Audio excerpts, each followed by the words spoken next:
Who am I? So not everyone will realize that.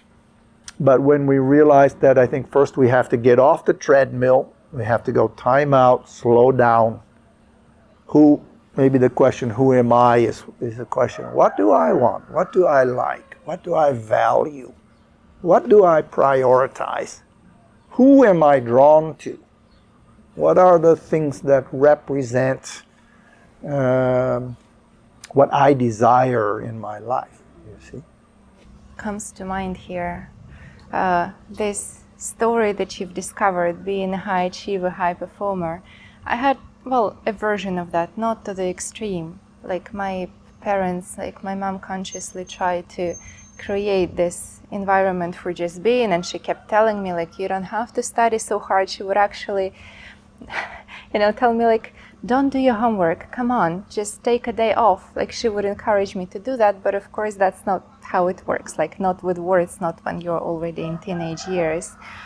But the trope is very familiar. And just a few days ago, I was talking to a good friend of mine who's been with me since high school. And I was reflecting on a trip which sort of turned the dynamics in my life around. Because that achieving and performing and unrealistic expectations to myself led me to a pretty dismal space in my mind. And then we had one trip, after which it feels like it started going the other way. And then she reminded me about what happened. And I can't retell the incidents because, it's...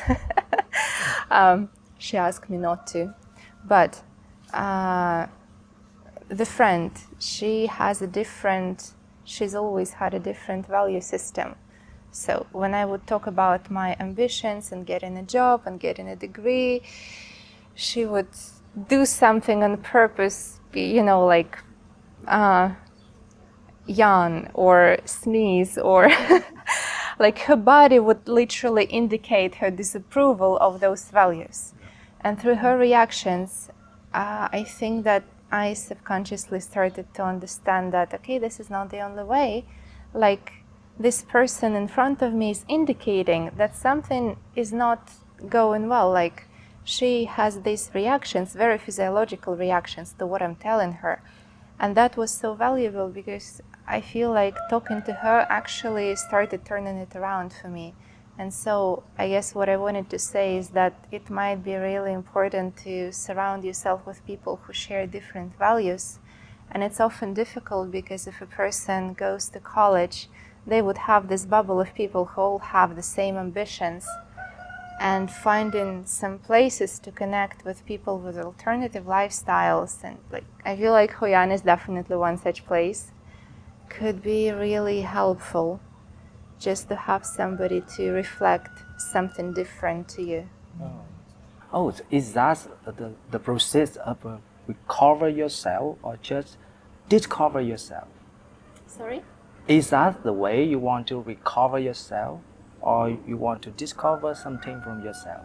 Recover, discover, that's a good question. I guess both. Now it's been a few years since I've let go, at least to some extent, this grip of what I must achieve.